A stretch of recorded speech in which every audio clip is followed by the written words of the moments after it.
जय श्री कृष्णा।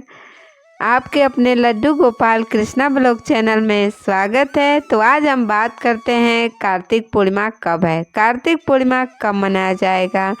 जैसे कि जो लोग देवउठनी एकादशी के दिन तुलसी विवाह नहीं कर पाए हैं वो कब करें।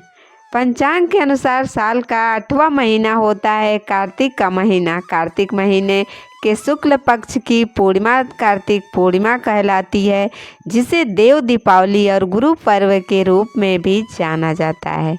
और इस दिन मणिकर्णिका स्नान भी किया जाता है। सृष्टि के आरंभ से ही कार्तिक पूर्णिमा की तिथि बहुत ही खास रही है। पुराणों में इस दिन स्नान, दान, व्रत, तप की दृष्टि से मोक्ष प्रदान करने वाला बताया गया है।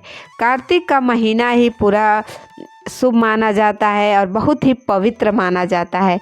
कार्तिक के महीनों में, पूरे महीनों में अगर आप गंगा स्नान करते हैं, कहीं तीर्थ स्नान पे जाके स्नान करते हैं, बहुत ही शुभ फलदायी होता है। और इस तिथि का महत्व सिर्फ पुराण विष्णु भक्तों के लिए नहीं बल्कि शिव भक्तों और सिख धर्म के लिए भी बहुत ज़्यादा महत्वपूर्ण है। विष्णु भक्तों के लिए यह दिन इसलिए खास है क्योंकि भगवान श्री विष्णु का पहला अवतार इसी दिन हुआ था।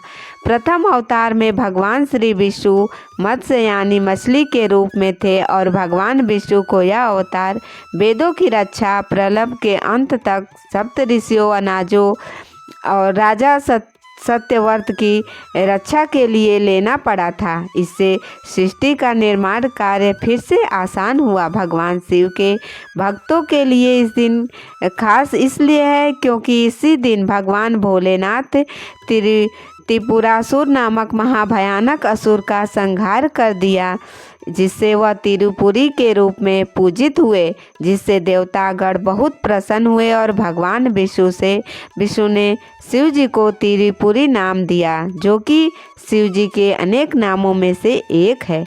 इसलिए कार्तिक पूर्णिमा को तिरुपुरी या त्रिपुरारी पूर्णिमा भी कहते हैं। सिख धर्म में कार्तिक पूर्णिमा के दिन को प्रकाशोत्सव के रूप में भी मनाया जाता है, क्योंकि इसी दिन सिख प्रदाय के संस्थापक गुरु नानक देव जी का जन्म हुआ था। इस दिन सिख धर्म के लोग सुबह स्नान कर गुरुद्वारों में जाकर गुरुवाणी सुनते हैं और नानक जी के बताए हुए रास्ते पे चलने की शपथ लेते हैं, जिसे गुरु पर्व भी कहा जाता है। इस तरह से यह एक दिन एक नहीं बल्कि बहुत सारी वजह से खास है। इस पवित्र दिन में गंगा जी में या अन्य पवित्र नदियों में जल में समस्त देवी देवताओं को वास होता है। ऐसे में यदि मन में श्रद्धा और विश्वास के साथ पवित्र नदी के जल में स्नान किया जाए तो जन्म जन्मांतर के पापों का नाश हो जाता है।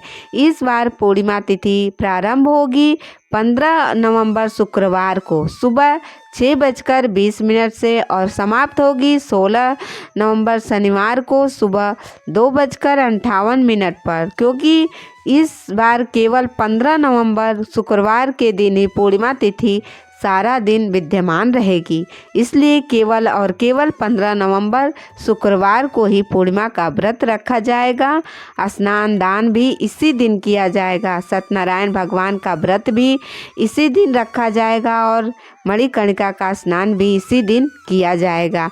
अब जानिए इस का स्नान भी इसी दिन किया जाएगा। अब जानिए इस दिन रहने वाले मुहूर्तों के बारे में। 15 नवंबर शुक्रवार को सूर्योदय होगा सुबह 6:44 पर, सूर्यास्त शाम 5:38 पर, ब्रह्मा मुहूर्त सुबह 5:08 से 5:56 तक रहेगा। जब आप सुबह का स्नान कर सकते हैं। अभिजीत मुहूर्त सुबह 11:49 से दोपहर 12:33 तक रहेगा। अमृतकाल शाम 5:38 से शाम 7:04 तक रहेगा। जब आप शाम की पूजा कर सकते हैं। राहु काल 10:30 से दोपहर 12 बजे तक रहेगा।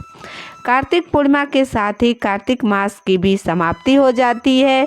ऐसे में जिन्होंने भी पूरे कार्तिक मास व्रतों का पालन किया है, नियमों का पालन किया है, उन्हें इस दिन उद्यापन करना चाहिए।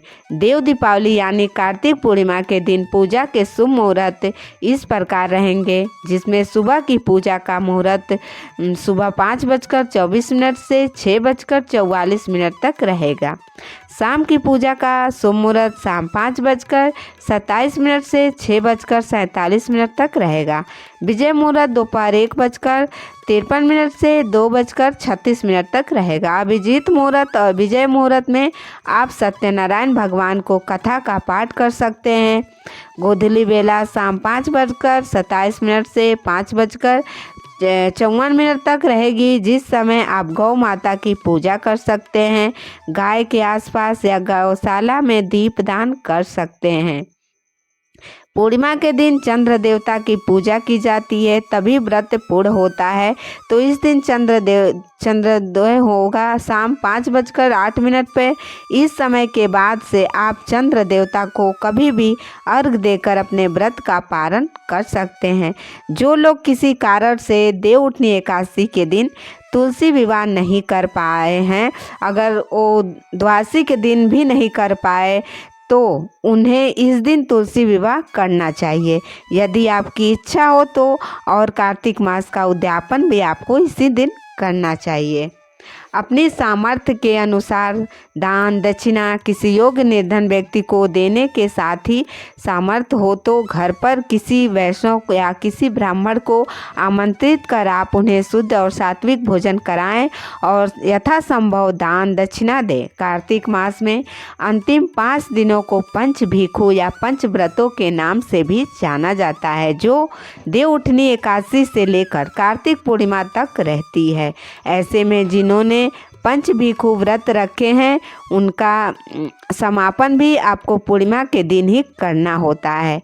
कार्तिक मास के बाद भगवान श्री कृष्ण को अत्यंत प्रिय मास प्रारंभ हो जाता है और इस महीने में भी भगवान श्री कृष्ण की लीलाओं का कथाओं का श्रवण किया जाता है। तो ये रही कार्तिक पूर्णिमा की संपूर्ण नियम विधि। और इस बात का आप ध्यान रखें कि जो लोग तुलसी विवाह एकादशी के दिन नहीं कर पाए हैं, जैसे देवउठनी एकादशी के दिन, उसके द्वादशी के दिन भी बहुत सारे लोग तुलसी विवाह करते हैं। अगर उस दिन भी नहीं कर पाए हैं तो आप कार्तिक पूर्णिमा के दिन आप तुलसी विवाह अवश्य करें। तो ये रही हमारे कार्तिक पूर्णिमा की संपूर्ण नियम विधि। वीडियो अच्छी लगी हो तो चैनल को लाइक और सब्सक्राइब जरूर करें। जय माता दी।